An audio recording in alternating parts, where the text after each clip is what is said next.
నమస్తే, welcome to our channel. నేను సిరి. ఇటు ఏపీ ముఖ్యమంత్రి, తెలంగాణ ముఖ్యమంత్రి ఇద్దరు అంటే చంద్రబాబు నాయుడు గారు, ఇక్కడ రేవంత్ రెడ్డి గారు కలిసి అయితే భేటీ అవుతున్నారు. అయితే ఈ భేటీ వల్ల అటు ఇద్దరు మాజీలు, ఇటు తెలంగాణ మాజీ ముఖ్యమంత్రి కావచ్చు, అటు ఆంధ్రప్రదేశ్ మాజీ ముఖ్యమంత్రి కావచ్చు, జగన్మోహన్ రెడ్డి గారు కానీ, కేసీఆర్ కానీ, ఇప్పుడు మరి అది లాభం అవుతుందా, నష్టం అవుతుందా, అసలు ఏంటి ఈ భేటీ వెనకాల మరి వీళ్ళిద్దరి పరిస్థితి ఏమవుతుంది అనేది మనకు వివరించడానికి మనతో పాటు ఉన్నారు ప్రముఖ సీనియర్ జర్నలిస్ట్ దుర్గా కుమార్ గారు. నమస్కారం సార్.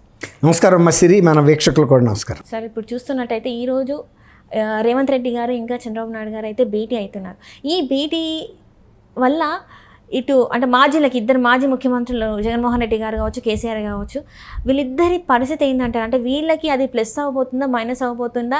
అంటే నెక్స్ట్ ఇప్పుడు ఈ భేటీ తర్వాత వీళ్ళిద్దరు ఈ మాజీలు తీసుకునే స్టెప్ ఎలా ఉండబోతుంది అంటారు అసలు? ఇది మంచి ప్రశ్న. అయితే ఇప్పుడు ఏంటంటే, గతంలో మీరు అన్నట్టు ఆ ఇద్దరు మాజీలు అంటే ఇవాళ మాజీలు అయ్యారు, కానీ గతంలో వాళ్ళు ముఖ్యమంత్రులే కదా. రెండు రాష్ట్రాలు విభజన జరిగిన తర్వాత ఒక ఆయన 10 సంవత్సరాలు ఉన్నాడు, జగన్మోహన్ రెడ్డి గారు 5 సంవత్సరాలు. ఓకే, మీరు అన్నట్టు విభజిత సమస్యల మీద వాళ్ళు చర్చించారు, కానీ అది ఆ చర్చ అనేది రాష్ట్ర ప్రయోజనాలు, ప్రజల ప్రయోజనాల కన్నా ఏదో మొక్కుబడిగా వాళ్ళిద్దరూ మీట్ అయ్యి ఒకళ్ళనొకళ్ళు సన్మానాలు చేసుకుని, వెంకటేశ్వర స్వామి బొమ్మలు ఈయనిస్తే వేములవాడ రాజన్న బొమ్మలు ఆయన ఇచ్చి శాలువాలు కప్పుకోవటం, విందులు చేసుకోవటం, వినోదాలు చేసుకోవటంకే పరిమితం అయ్యారు.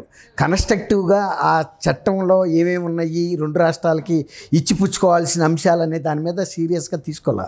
ఎందుకు తీసుకోలేదంటే, జగన్మోహన్ రెడ్డి గారికి అసలు ఆయనకి 151 స్థానాలు ఇచ్చినా కూడా ప్రజల పట్ల ఆయనకి ఏమి నిబద్ధత అనేది లేదు. ఎందుకు లేదో మరి ఆయనకి అర్థం కాదు. మనకి ఏంటంటే వాళ్ళు ఎలక్ట్ చేసుకున్నారు, అది వాళ్ళ నిర్ణయం. నేను ఇక్కడికి ఎందుకు వచ్చానంటే, నేను ఈ 5 సంవత్సరాల్లో ఒక ముఖ్యమంత్రిగా నేను వ్యక్తిగతంగా ఎంత లాభపడాలి అనేది ఆయన టార్గెట్గా వచ్చాడు. ఎజెండా ఆయనకు ఒకటే, వ్యక్తిగత లాభమే తప్ప రాష్ట్రంలో ప్రజల క్షేమం కానీ, అభివృద్ధి కానీ, ప్రజలకు సంబంధించి వాళ్ళకి ఏదైనా మంచి పరిపాలన ఇవ్వాలి, వాళ్ళకి రక్షణ ఇవ్వాలి, భద్రత కల్పించాలి వాళ్ళ జీవితాలకి, కుటుంబాలకి అనేది ఏం లేదు. ఆయన ఒక దోపిడీదారుగా ఉన్నాడు ఆంధ్రప్రదేశ్కి. అధికృతంగా అంటే అధికారపరంగా చట్టపరమైన దోపిడీ చేశాడు. ఆయన ఎవడేం అంటానికి లేదు. వాళ్ళ పార్టీ నాయకులు ప్రజలను వేధిస్తుంటే ఎవడి మీద కేసులు పెట్టడానికి లేదు. ఇప్పుడు బూతుల్లో అతను కొడాలి నాని మీద ఇవాళ కేసు బుక్ చేస్తున్నారు. దేనికి? అతను ఎవరో వేరే వాళ్ళ గోదాం మీద దాడి చేసి అక్కడ లిక్కర్ బాటిల్స్ అవి పగలగొట్టాడు కేసులని. తర్వాత వాళ్ళని అక్కడి నుంచి బయటికి పంపించేసి ఆ కాంట్రాక్ట్ వేరే వాళ్ళకి ఇప్పించాలని. ఈ విధంగా వీళ్ళు రాష్ట్ర స్థాయిలో జగన్మోహన్ రెడ్డి గారు డబ్బు సంపాదనకి ఎంత ప్రాధాన్యం ఇచ్చాడో, ఎంత చట్ట ఉల్లంఘనలు చేశాడో, ప్రజలను ఎంత వేయించాడో. ఒక వాలంటీర్, గ్రామాల్లో ఉండే ఒక వాలంటీర్ 50 ఏళ్ళకి ఇన్ఛార్జిగా ఉన్న వ్యక్తి కూడా తను స్థాయిలో అతను వేధించి ప్రజలు పీడించాడు. ఎన్ని రకాల దాష్టికాలు చేయాలో చేశారు. ఆఖరికి మహిళలకి మేము మీకు ఇళ్ళు ఇప్పిస్తామనో, లేకపోతే వితంతు పెన్షన్ ఇప్పిస్తామనో, ఇదేనో అదనో ఆశ పెట్టి, లేదు ఆ అమ్మాయికి ఆల్రెడీ వస్తుంటే నువ్వు కనుక మాకు లొంగకపోతే నీ పెన్షన్ రద్దు చేస్తామని బెదిరించి ఈ రకంగా కూడా వాళ్ళని అనేక అరాచకాలు చేశారు వాళ్ళల్లో. అవన్నీ ఫలితమే ఇప్పుడు ఇంత రిజల్ట్ వచ్చింది 11 స్థానాల్లో. ఆ విధానంలో వీళ్ళు ఎట్లాంటి దాష్టికాలు చేయటానికి కూడా అసలు వెనక పడలేదు. ఇప్పుడు ఇద్దరు చీఫ్ మినిస్టర్స్ వాళ్ళకి రాష్ట్ర అభివృద్ధి మీద, లేకపోతే ఏ రాష్ట్రానికి రావాల్సింది వాళ్ళు ఇచ్చిపుచ్చుకుంటే కూడా అది మంచిదే కదా. ఇప్పుడు సపోజ్ తెలంగాణ నుంచి ఆంధ్రాకి 5,000 కోట్ల రూపాయలు కరెంటు బకాయిలే ఉన్నాయి. ఇంతవరకు వాళ్ళు దాన్ని సీరియస్గా తీసుకునే లేదు. సార్, ఇది నాకు ఒక డౌట్ సార్. ఇది ఏంటంటే, అప్పుడు రాష్ట్రం విడిపోయిన తర్వాత, అంటే ఆంధ్రప్రదేశ్గా ఉన్నది, ఉమ్మడిగా ఉన్నది విడిపోయిన తర్వాత ఎందుకు ఈ 10 సంవత్సరాల పాటు ఆగిపోయారు? అసలు ఏంటి దాని వెనుక ఏమన్నా స్టోరీ ఉందంటారా? ఎందుకంటే ఏం లేదమ్మా, ఇప్పుడు వీళ్ళకి సీరియస్నెస్ లేకపోవటం.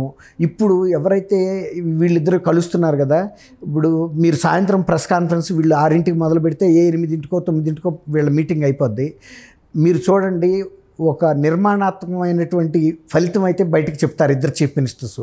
మేమిద్దరం కూడా ఇదిగో ఈ అంశాల మీద ఒక అవగాహనకు వచ్చాము, నీటి పంపిణీ మీద ఈ విధంగా మేము ఫలానా దానికి కట్టుబడి ఉంటామని, తర్వాత బకాయిలు ఇచ్చిపుచ్చుకోవాల్సిన, ఇంకా పంపిణీ చేయాల్సిన ఆస్తిపాస్తులు ఏమి ఉంటే స్థిరాస్తులు వాటికి సంబంధించి కానీ, తర్వాత భవిష్యత్తులో వీళ్ళిద్దరు వైఖరి ఎలా ఉండబోతుంది, తర్వాత నిజంగా ఒకవేళ నీటి ఎద్దరు తెలంగాణలో వచ్చినప్పుడు కొంత తను భాగాన్ని వదులుకోవాల్సిన అవసరం ఆంధ్రాకి ఉంది. ఆంధ్రాకి అట్లాంటి అవసరం వచ్చినప్పుడు తెలంగాణ కూడా కొంత త్యాగం చేయాల్సి ఉంది. ఇంతవరకు ఇబ్బంది లేనంతవరకు. ఎందుకంటే ఈ రెండు కూడా కవల పిల్లలు లాంటివి. ఒక శరీరాన్ని కోసి రెండు భాగాలుగా చేశారు. అలా రెండు కూడా వాటి ప్రగతిలో ముందుకు వెళ్ళాల్సిందే. ఎవరికెవరు శత్రువులు కాదు ఇక్కడ. అంతేగాని నేను తెలంగాణ తీసుకురావడానికి ఉద్యమం నడిపాను, వాళ్ళు మనకు శత్రువులు, వాళ్ళు తినే బిర్యానీ, పెండ బిర్యానీ, ఈ రకమైన మాటలు మాట్లాడి వాళ్ళు దొంగబాబు గారు కానీ చంద్రబాబు గారు అసలు అండవు. రేవంత్ రెడ్డి కూడా ఉద్యమ బ్యాక్గ్రౌండ్ నుంచి రాకపోయినా రెండు రాష్ట్రాలు కలిసి ఉండాలి. మొన్న ఆయన ఎన్నికల ముందు, ఫలితాల ముందు ఒక మాట చెప్పాడు, ఏ ప్రభుత్వం వచ్చినా ఆ ప్రభుత్వం నిర్మాణాత్మకంగా సహకారంగా ముందుకెళ్తామని చెప్పాడు. రెండు రాష్ట్రాలు పక్క రాష్ట్రాలు ఒకే రాష్ట్రం విభజనకు గురైంది కాబట్టి ఏదో ఒక అంశం ఒకదాని మీద ఒకటి ఆధారపడాల్సిన పరిస్థితులు ఉంటాయి. అవి మేము సమన్వయంతో చేసుకుంటామని చెప్పాడు. అదే కేసీఆర్ గారు, కేటీఆర్ గారు ఏం చెప్పారు, అక్కడ ఏ ప్రభుత్వం వస్తుందో వీళ్ళే ముందు జోస్యం చెప్పారు. అక్కడ ఏ ప్రభుత్వం వస్తే మీకెందుకు, ఇవాళ మీరు ప్రతిపక్షంలో ఇక్కడ కూర్చున్నారు, మీకు అనవసరం కదా, మాకు ఉన్న సమాచారం మేరకి జగన్మోహన్ రెడ్డి గెలుస్తాడని చెప్పారు. అంత జగన్మోహన్ రెడ్డి గెలుస్తాడన్న సమాచారం మీకుంటే తెలంగాణలో మీరు ఓడిపోతున్న సమాచారం కూడా మీకు ఉండాలి కదా. పార్లమెంట్లో ఒక సీటు కూడా మనకు రావట్లేదని, అట్లాగే రాజ్యంలో అధికారం కోల్పోతున్నామని రాష్ట్రంలో, అది వాళ్ళకి తెలియదు. నా గురించి నా భవిష్యత్తు నేను చెప్పలేని వ్యక్తిని మీ భవిష్యత్తు చెప్పలేను కదా.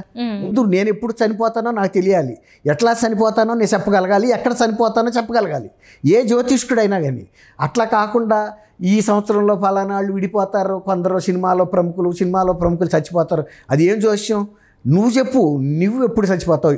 ఇప్పుడు చాలామంది ఈ మీడియాను ఉపయోగించుకుని కూడా జ్యోతిష్కులు ఈ మధ్యలో కూడా ఇక్కడ ఆ గవర్నమెంట్ గెలుస్తుంది, ఆ గవర్నమెంట్ ఇది కూడా బాగా పాలయ్యారు.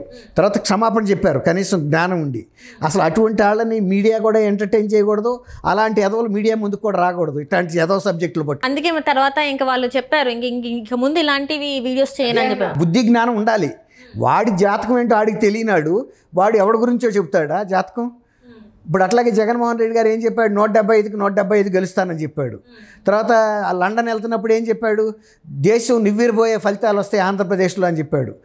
అలా కరెక్టే చెప్పాడు, అన్నట్టు తిరగబడి అదే అయింది, దేశం నివ్వెరబోయింది. అట్లాంటి రికార్డు ఎక్కడ రాదిక. అది కరెక్టే నువ్వు అన్నట్టు. అంటే నేను ఎందుకు చెబుతున్నా అంటే అసలు వాళ్ళ గురించి వాళ్ళకి తెలియని వ్యక్తులు ఈ రకంగా పిచ్చి ప్రాలాపనలు పేర్చడం అనేది తప్పు. అంటే మన జీవితంలో ఉండి మన వీపు మనకు కనబడదు కదా, పక్కన అందుకే అట్లా మాట్లాడ వచ్చింది. కరెక్ట్ మాట. ఇప్పుడు వీళ్ళిద్దరు కలవటం ఏంటంటే విభజిత అంశాల్లో రెండు రాష్ట్రాల మధ్యలో ఉన్న కొన్ని బకాయిలు తెచ్చిపుచ్చుకోవటం కానీ, తర్వాత ఇతర అంశాలు కానీ ప్రతిదీ ఒక చర్చించుకుని ప్రజలకి పారదర్శకంగా చెప్పాలి ఇది పరిస్థితి అని. జగన్మోహన్ రెడ్డి గారు ఎప్పుడు కూడా ఈయన్ని కలవటానికి వచ్చినప్పుడు ఆ విందులు తినటం, బహుమతులు ఇచ్చిపుచ్చుకోవటం, మార్పిడి తప్ప ఏం చెప్పలే ఆయన. ఢిల్లీ వెళ్ళి చెప్పడు, ఇక్కడికి వచ్చి కూడా చెప్పడు. ఇప్పుడు వాళ్ళ సాయంత్రం మీటింగ్ అవ్వగానే జాయింట్ ప్రెస్ కాన్ఫరెన్స్లో వాళ్ళు మాట్లాడతారు. నేను నమ్ముతున్నది, ఎందుకంటే ఇద్దరు విఘ్నత గల ముఖ్యమంత్రులే. Right sir, right. Thank you so much. Thank you అమ్మ సిరి. మన వీక్షకులు కూడా నమస్కారం.